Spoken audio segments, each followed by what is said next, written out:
요한복음 5장. 안식일인데도. 곧 또 다른 명절이 돌아와 예수님께서는 다시 예루살렘으로 가셨어요. 예루살렘의 양문 근처에 히브리어로 베데스다라고 불리는 연못이 있었는데, 연못가에는 5개의 방이 있었어요.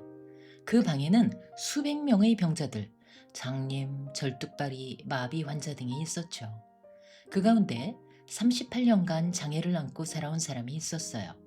예수님께서는 그 사람이 연못가에 누워 있는 걸 보시고, 또 그 사람이 얼마나 오래 그곳에 있었는지 아시고 말씀하셨어요. 그대는 병에서 치유받고 싶소? 그 아픈 사람이 말했어요. 선생님, 제게는 물이 요동쳐도 저를 물에 넣어줄 사람이 없어요. 제가 거기 가도 어느새 다른 사람이 벌써 물속에 들어가 있거든요. 예수님께서 말씀하셨어요. 일어나 그대 들 것을 갖고 걸어가시오. 그러자 즉시 그 사람이 치유되어 자기 들 것을 가지고 걸어갔어요. 그런데 하필 그날이 안식일이었지 뭐예요. 유대인들이 그 치유받은 사람을 막아서며 말했어요. 오늘은 안식일인데 들 것을 들고 다니면 안 되지. 이건 율법에 어긋나는 일이요. 그 사람이 말했어요. 날 치유해 주신 분이 들 것을 갖고 걸어가시오 라고 말씀하셨소. 그러자 사람들이 물었어요. 누가 그걸 들고 걸어가라고 당신에게 명했단 말이요. 하지만 예수님께서 이미 군중 틈으로 몸을 숨기셨기 때문에 그는 누가 자기를 고쳐줬는지 알 수가 없었어요. 잠시 후 예수님께서 성전에서 그 사람을 보시고 말씀하셨어요. 좋아 보이는구려. 이제 다 나았구려. 이제는 죄악된 삶으로 돌아가면 안 돼요. 그럼 더 안 좋은 일이 생길 수 있다오. 그 사람은 돌아가서 유대인들에게 자기를 고쳐주신 분이 예수님이었다고 말했어요. 그러자 유대인들은 예수님께서 안식일에 이런 일을 행하셨다는 이유로 예수님을 잡으러 나왔어요. 하지만 예수님께서는 스스로 이렇게 변호하셨어요. 내 아버지는 안식일에도 늘 일하고 계시다오. 나도 마찬가지고. 그러자 이번엔 그들이 정말 더 열받았지요. 그래서 유대인들은 예수님을 드러내놓고 공격하는 걸로 모자라 죽이고 싶어 하기까지 했어요. 예수님께서 안식일의 규례를 범하셨을 뿐만 아니라 하나님을 자기 아버지라고 부르면서 자신을 하나님과 동격으로 취급했기 때문이었죠. 아버지께서 하시는 대로 아들도 한다. 그러자 예수님께서 자세히 설명하시기 시작했어요. 내가 확실히 설명해 주겠소. 아들은 그 어떤 일도 혼자서 독립적으로 하지 못한다오. 오로지 아버지께서 하시는 걸 보고 그대로 할 뿐이요. 아버지께서 하시는 대로 아들도 한단 말이요. 아버지는 아들을 사랑하셔서 당신이 하시는 모든 일에 아들을 끼워주신다오. 하지만 그대들은 아직 절반도 못 봤어. 아버지께서 죽은 자들을 살리시고 생명을 창조하시는 것처럼 아들도 똑같이 한다오. 아들은 자신이 선택한 사람들 누구에게나 생명을 준다오. 아들이랑 아버지는 그 어떤 사람도 오지 못하게 막으시는 법이 없소. 아버지는 아들이 아버지와 똑같은 영광을 받을 수 있도록 아들에게 심판할 수 있는 권한을 넘겨주셨어. 그래서 아들을 모독하는 사람은 아버지를 모독하는 거요. 왜냐하면 아들을 영광의 자리에 앉히기로 결정하신 분이 바로 아버지시니까. 이건 정말 절체절명의 중요한 문제니 잘 들으시오. 내가 지금 이 자리에서 얘기하는 것을 믿고 아버지와 한편이 되는 사람은 사실 내게 삶을 의탁한 것이기에 바로 이 순간 참되고 영원한 생명을 얻게 된다오.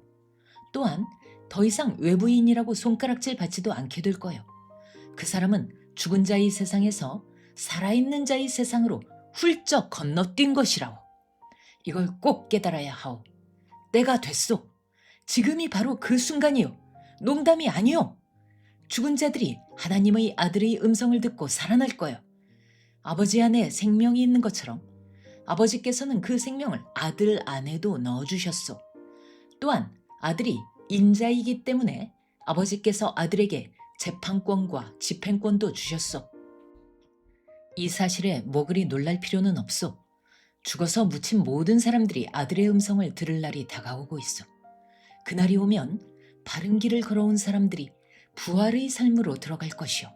하지만 그릇된 길을 걸어온 사람들은 부활의 심판을 맞게 될 거예요. 나 혼자서는 그 어떤 것도 할 수 없소. 난 듣는 대로 결정할 뿐이요. 그대들이 날 믿어도 되는 이유는 내가 내 뜻대로 행하는 게 아니라 아버지께서 명령하신 대로 수행하기 때문이요. 만약 내가 그저 내 맘대로 얘기한다면 그것은 공허한 자기 증언에 불과할 거예요. 하지만 내가 아닌 다른 증인, 이 세상에서 가장 믿을 만한 증인이 날 위해 증언해 주신다. 더욱이 그대들은 요한을 직접 보기도 하고 그의 말을 직접 듣기도 하지 않았소? 요한이 나에 대해 신뢰할 만한 전문가적 증언을 하지 않았냔 말이요. 하지만 내 목적은 그대들의 인기를 얻는 데 있지 않소. 내가 지금 단지 사람의 증언에 호소하고 있는 게 아니란 말이요. 내 목적은 그대들이 구원을 얻는 데 있어. 요한은 밝게 빛나는 횃불이었어. 그래서 그대들은 요한의 밝은 불빛 아래서 잠시 동안 춤추며 즐거워했던 거야. 하지만 날 정말로 증언해주는 요한의 증언보다 훨씬 중요한 증언이 있어. 그것은 아버지께서 내게 주신 사명이기도 하오. 내가 완수하려는 이 사명 자체가 아버지께서 정말로 날 보내셨다는 증거요. 날 보내신 아버지께서도 친히 날 증언해 주셨어. 그런데 그대들은 이 사실을 모르고 있어. 그대들은 아버지의 음성을 들은 적도 아버지의 모습을 본 적도 없어. 그대들이 아버지의 메시지를 전혀 기억하지 못하는 이유는 아버지의 사신 메신저를 무시했기 때문이요. 그대들은 성경 안에서 영생을 찾을 수 있다고 생각하면서 성경을 끊임없이 드립하지만 사실 그대들은 나무만 볼 뿐 숲을 보지 못하고 있어. 이 성경 전부가 다 나에 관한 것인데. 그리고 내가 지금 그대들 바로 앞에 이렇게 서 있는데. 그런데도 그대들은 그대들이 그토록 받고 싶어 한다는 생명을 내게서 받길 거부하고 있으니. 나는 사람들의 인정을 받으려고 이러는 게 아니요. 난 그런 것엔 전혀 관심 없어. 왠지 아오? 난 그대들 군중을 잘 알기 때문이요. 나는 그대들이 벌이는 활동에 사랑, 특별히 하나님의 사랑이 없다는 걸 잘 알고 있어. 내가 내 아버지의 권위를 가지고 왔는데도 그대들은 날 무시하고 거부하고 있지 않소? 만약 자기를 내세우는 누군가가 왔다면 그대들은 두 팔 벌려 그를 환영했을 거요. 그대들이 이렇게 하나님을 무시한 채로 라이벌과 경쟁하면서 순위 다툼이나 하고 있으니 어찌 하나님과 함께 할 수 있겠소? 하지만 내가 내 아버지 앞에서 그대들을 고발하려 한다고 생각지는 마시오. 내가 아니라 그대들이 그토록 신뢰하는 모세가 오히려 그대들을 고발하고 있으니까. 그대들이 모세가 한 말을 진심으로 믿는다면 나도 믿을 텐데. 왜냐하면 모세가 기록한 내용은 다 나에 관한 것이기 때문이요.